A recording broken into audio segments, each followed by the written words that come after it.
panelists. So I want to thank you all for being here today. So tokenization isn't just a buzzword anymore. It's changing how we look at finance. It's changing how we look at capital markets, at traditional banking. So today in our panel, we're going to be discussing this with leaders in the industry. So if we could have a round of applause for the panelists. Robert, I want to start with you. So Franklin Templeton was one of the first asset managers to move into the blockchain space. Why did you bet on tokenization early? What drove this decision? I think back in 2017, we realized that our entire industry is basically recording ownership, transfer of assets. So really our journey started in earnest building on chain in 2019. And then we launched our first completely native tokenized fund back in 2021. Part of the reason for that is that as an asset manager, really what we do is help our clients navigate and understand the future. What we're talking about here, tokenization, but also the underlying technology, is what's going to redefine and is going to be the basis of, is going to redefine the whole global economy in terms of value creation, in terms of value distribution and how we actually think about assets. And so for us, it was a very, an increasingly obvious journey to go on to understand the technology, but also to actually build it and actually use it to create value for clients. Luther, so we can't talk about tokenization without talking about a proper blockchain and infrastructure. They're not all built equal, let's say. So what makes Algorand uniquely ready or suited for empowering tokenized assets at scale? Yeah, thanks for the question. It's a couple of things, right? So the first thing is you want to look at like the environment that the blockchain creates. And so from day one, Algorand has been a layer one that's really targeted institution usage versus more so the meme coins, etc. Like we don't even attract the meme coins crowd, primarily because we wanted to make an environment that's really suitable for large institutions, for example, like Aberdeen Fund, who has issued tokens on us, right? Like Lofty, that actually tokenizes real estate assets on Algorand. So the first thing is the environment. And so we are very keen on maintaining somewhat of a pristine environment that's more institutional grade than just retail grade. So that's one thing. The second thing is, just like you said, not all blockchains are built the same. One of the things that makes Algorand very unique is the fact that we have something called instant finality. So the moment a transaction is posted, it's instantly final, and the cost of doing a transaction and the speed of doing a transaction so it's extremely low cost and extremely high speed, about 10,000 transactions per second. The thing that I think we have quite often we talk about when we do about tokenization is that tokenization, and I think Robert, you'll agree to this, tokenization is just one aspect of getting the assets on chain. You have to have a really good environment that has good on and off ramps, liquidity, etc., that really then provides the right fertile soil for that token to be traded, whether it's primary markets, secondary markets, etc. And so we kind of focus on making sure that there's good on and off ramps because that's how people are going to enter the environment, buy the token, hold on to it, and then if they wanted to kind of sell the token, they can easily off ramp from that perspective. I just want to add something to what Luther said then, in terms of chains that are low cost and, low cost. What low cost and high speed enables you to do is to essentially have a much higher clock speed. So when you can calculate a shareholder record and update a shareholder record essentially in real time, that enables you to control collateral in real time. It allows you to pay interest almost in real time. It allows you to operate and do opens up completely new avenues and ways of doing things. When you think of our traditional financial system, it's really based on batch settlement. It's based on all of these workarounds because we can't settle transactions fast enough. What Luther just alluded to enables us to go back to the original vision of settling one transaction at a time with finality rather than all of the checks and balances that we have today. Vivien, you're a chief product officer, so you deal mostly with users. So when we talk about tokenization and this space, this blockchain tokenization space, how can you make it simple? Because we know that tokenization, one of the reasons it's working is because it tackles retail investors as well, people who aren't wealthy hedge funds or wealthy fund managers. So how do you ensure that the retail investor or the layperson can access tokenization in a simple way that's understandable, but at the same time maintaining the tech and uniqueness behind it? Well, thank you for the question. In terms of tokenization, we need to take one step back, say why we need tokenization, what kind of asset is really applicable for this kind of technology arrangement. From my point of view, blockchain technology or tokenization or everything related to crypto, the fundamental problem we're trying to solve here is one is transparency, right? Transparency may be the top priority or the key problem that we want to tackle. And secondly, we solve the liquidity issue. Is that make an asset more accessible to all kinds of users, like Taiwanese can have access to buy for example, a RWA or an asset on an island, right? For example, so that is for the liquidity perspective. That is the second problem that we're trying to solve in tokenization space. So from the first transparency perspective, is that people trying to make sure their ownership are clearly defined and verifiable using blockchain technology. That is the thing that we guarantee from the all kinds of fundamental setup based on blockchain, on-chain, and validation process. But from exchange perspective, what we're trying to solve here is to identify what kind of the asset that is our user really needs. And from BingX, because our customer are all relatively large portion of them are retailers, individuals, high net worth, or just crypto newbies. So what we're trying to bring them is to bring them the asset they are familiar with. For example, the very famous, well-known fund managers' assets. And of course, we need to work it under the compliance framework based on different jurisdiction, and we're trying to list those tokens issued by the regulated counterparties, etc., to make our user based in some very remote Africa area can access good assets from New York City. This is what we're trying to solve the problem we're trying to solve here. But this is the key product. We need to build many things, satellites around the key issue is that, for example, where can we source the liquidity? Whether there is liquidity providing in the market ready to provide liquidity for a hedge fund product, right? This is second layer of the problem, the challenges that we have to tackle with. That's why we expand our institutional coverage. We're trying to onboard many fund managers, market makers from both Web3 and Web2 space, trying to make this place flourish and build the infrastructure ready to allow us to provide the service we want to provide. Thank you. Noor, so you're the CEO of a bank, so you're more from the traditional finance banking sector. Do you see tokenization as a threat to the traditional finance and to the banking sector, or do you see them complementing each other, or do you see them as the future? Sure. So yes, I do run a bank and have spent about 40 years in banking across 3 continents for mostly the money centers like Citi and JP. And I've also served as an advisor or a subcommittee member at the FDIC and the 12th District of the Fed on modernization.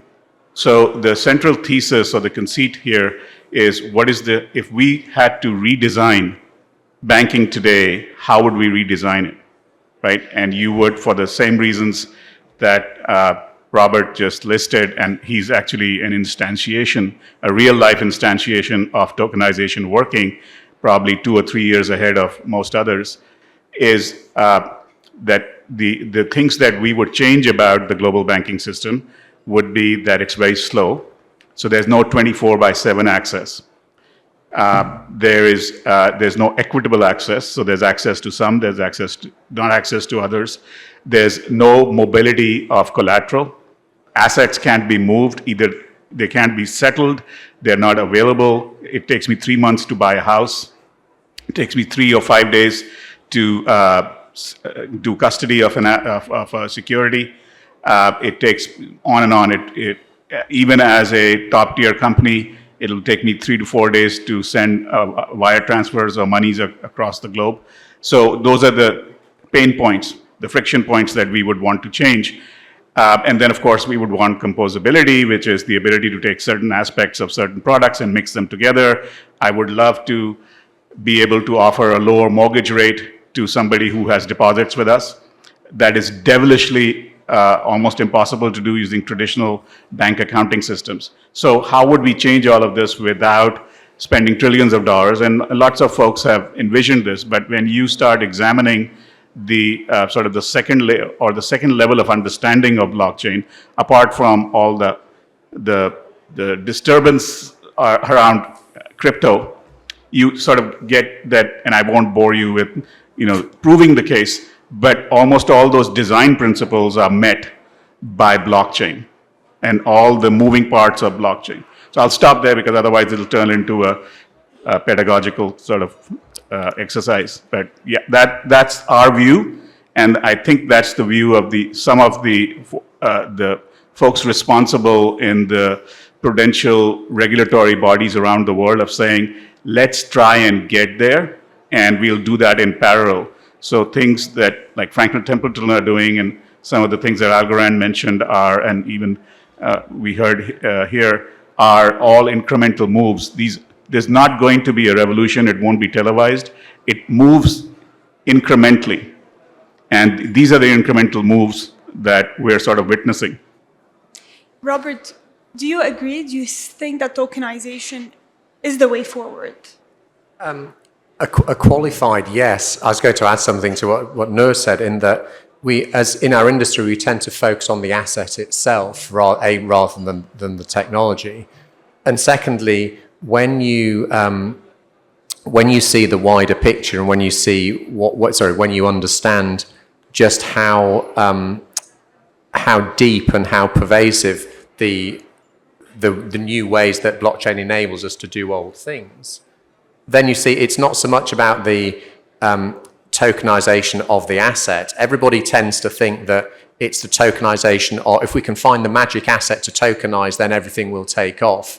It's almost the tokenization, the asset, AUM comes last. First is the adoption of the technology, and we talk about real world assets, the real world benefits for banks are for collateral, for individuals, it's really remittances and movement of money and payments. So it's really, the tokenization is enabled by the adoption of the technology rather than the other way around.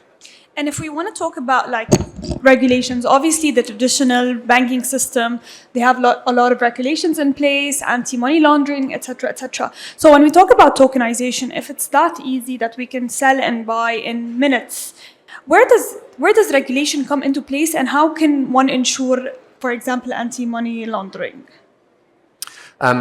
There's obviously a balance between speed, so innovation and speed and regulation, and different jurisdictions try and strike that balance in different ways.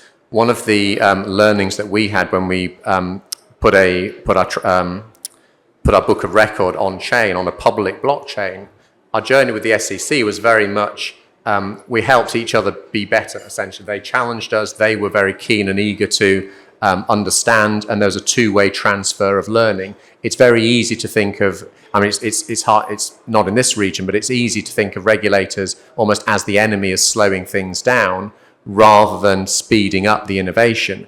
However, because the speed of innovation and the speed of the technology is so fast, that really presents a challenge to the to the regulators, Freudian slip there, regulators, to keep up, to not stifle it, to not drive it offshore, and to actually create an environment, a conducive environment for it. The point about the AML and KYC, etc., one of the real, I suppose, breakthroughs that we had were finding ways to be able to build all of that into a regulatory compliant essentially system and hot and cold wallet system, which enabled us to actually provide a higher level of security than the traditional system. And again, another misconception in that area is that you can't have that level of security on a public blockchain and it has to be private. That's absolutely not true. Private blockchains have a whole host of advantages and are absolutely the future for tokenization. Just one more thing you tapped on, you said something very important. You compared this region to the rest of the world when we talk about regulations. So regulations here are easier, they're more friendly. So do you think this region is playing as perhaps a role model when it comes to the space for other countries to be influenced by speeding up their regulatory processes? I think all regulators essentially care about the same things. They just have different emphases. I think what's happening here in the Middle East, they're getting the balance right in a very impressive way. And you're seeing that you've seen all the panels today, how much that's attracting in terms of talent, how much it's attracting in terms of interest and money. And I think, so yes, it is a role model. The qualification is that each jurisdiction is solving a different problem. So it's almost not fair to compare them. But absolutely, they're getting a ton of things right, I think. Luther, what do you think? So if you take the theory of blockchain to its sort of extreme, the issue of money laundering, global money transfers, KYC is sort of solved because it's decentralized, and the only folks who care about this are central authorities. So, but in the interim, here in the real world, here in the here and now, absolutely what Robert said. The good news is that there are solutions to digital identity, and the more thornier part is monitoring the activity, which is the so-called suspicious activity, which is KYC is the easier part. Monitoring what's happening and reporting that is sort of the harder part for a tokenized environment. The good news, though, there is that we are making inroads. As you said, the SEC picks. So what the U.S. regulators do is that they have this inside term called trusted parties. So Franklin Templeton is a trusted party. Another company may not be, so those companies get sanctioned or their lawyers don't get their calls returned. Whereas, so if you're a trusted platform, the regulators do work with you and incrementally and sometimes dramatically will change. So I'll end with example is that there are now examples in at least 3 situations, one of them being us, where they've moved to a non-traditional KYC type of algorithm. But just one more thing. So when we talk about, for example, countries like Lebanon, so we know Lebanon currently is a cash economy because there was a banking crisis and there's no more trust in the banking sector. Can societies or countries such as Lebanon benefit from tokenization rather than going towards traditional banks? Oh, absolutely. That was the original thesis, is that you have the ability to leapfrog, and there is no merit in going through the traditional system if you have the ability to build. If you were building a new system today, you would build it on tokens, because tokens is a misnomer. It's a catch-all. It's like AI. Everything's AI. Tokens comes with it. It brings the blockchain. It brings the smart contracts. It brings all the governance structures that subsumes everything that we are talking about here. The rules, the movement of assets. So yes, if you were Lebanon or any other country that is sort of rebuilding their infrastructure, or where there is a lack of trust, these things are tailor-made for those types of countries, and that's where these so-called blockchain companies, I sit on the board of another one, it's called Chia Networks. They really are more than technology companies. These are modern day sort of prophets that can, if they sort of learn the language of macroeconomic development, then you can become real partners with countries like Lebanon and in Pakistan, for example, which is where I'm originally from. That's happening very quietly. That there's a government embrace of that this is the future. Everybody pokes fun at El Salvador for what happened there, but it's a start and there's learning there. I think to add to that, right? I mean, like, if you I like what you said, Noor, because the token itself is just the store of value. Like, I mean, there's really nothing innately built into the token itself. It's really the environment that goes with it, right? So in today's world, when you talk about blockchains, I come from traditional financial sector as well. And so you always had AML, which is anti-money laundering, and then KYC, which is know your customer. Now, when in the world of a decentralized world, like with blockchains, now you have KYT, which is know your transaction, right? So it's no longer just because in this case, you don't know the counterparties, but you do know where the transactions are moving, where the assets are coming from, where the assets are going. And you probably have more you actually have way more transparency than you've ever had in the history of financial services by using a blockchain. So it's really a question of, to Noor's point and to Robert's point, it's a question of leveraging the technology properly, because you are now empowered to have a much more transparent solution that you didn't have before. And I think what happens is really like people are more focused on the token. And if you think about tokens, like tokenization of real world assets, a stablecoin is a tokenized real world asset, right? So anything like that, by itself is not powerful. Yes, it has the ability to cross borders easily, carry value for a long time. But at the end of the day, all these other things that's growing in the ecosystem, like the KYT, like Elliptic and other companies that provide the services, I think that's what's going to make it more secure over time. Vivien, on to you. When we talk about the same thing, the security, and like making sure or hedging from any potential scams or risks. So again, given your position, how do you ensure this trust is built with retail investors? The trust between the institution and retail investors. I think it depends on different pillars. One side is the KYC, KYT system, like you just mentioned. Actually, I think that blockchain technology make all those KYC, KYT easier, make the regulator can be, like the data be more transparent to individual users, to institutions, as well as regulators. But the problem, the challenge is now becoming that we have all those data available in hand. How we want to analyze them? For example, there is like one transaction, like for example, one USDT passing through 100 account, 100 wallet address. But later you find there's one wallet address that has a problem. How do you define like who are the bad guys? I think the challenge is now laid down to this level. But from the trust building perspective, because for example, BingX have like a long procedure of KYC, KYT, and the related transaction analysis. We use AI technologies, all those tools, analytical tools out there ready to use. So, and also like we post our proof of reserve to let people know that our business is 100 backed by assets and the company is totally safe. Your money are good in good hands.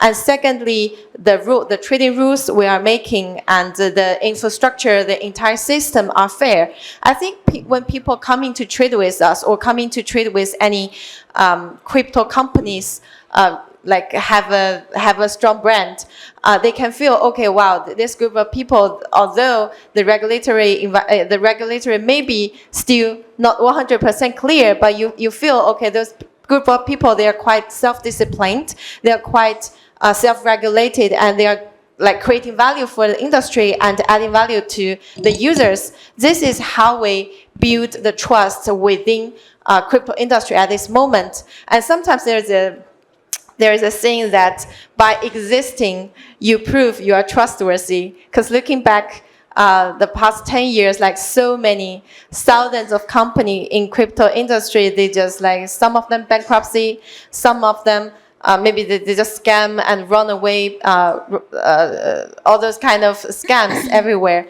So when we going out to let people know that we exist, we operate in this industry for 7 years and we're still here, and our market share like climbing up and up. This sentence is proof itself. This is quite different from traditional finance. Like traditional finance maybe use license, use regulatory status, use all those words to say, okay, I'm trustworthy, and also use the networks to show I'm trustworthy. But crypto industry, we use a quite different way to show that we are trustworthy. But when you talk about this, we're talking mainly about people who are into cryptocurrency.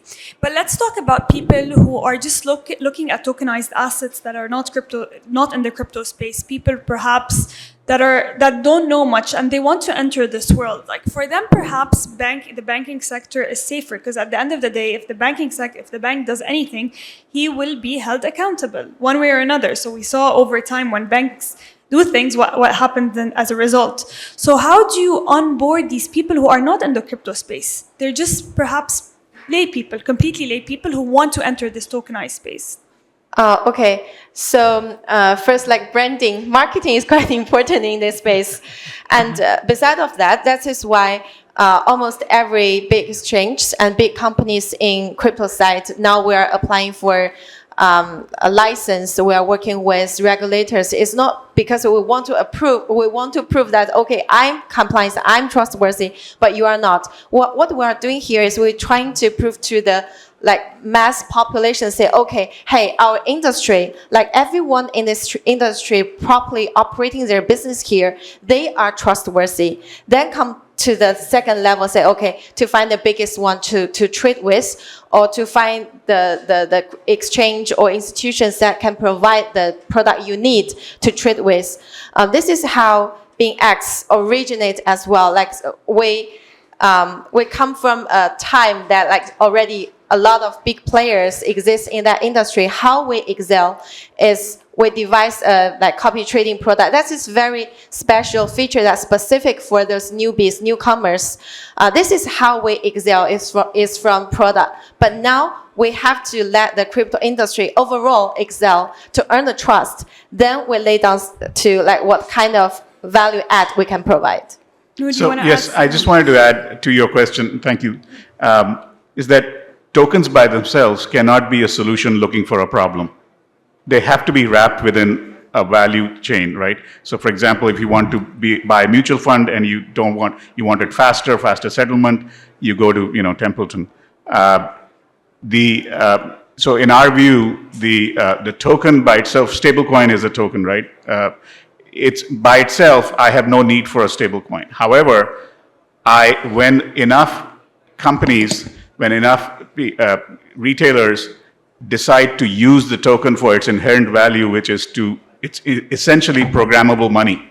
It can be weaved into an app so that my payment experience when I'm shopping or doing global transactions isn't broken.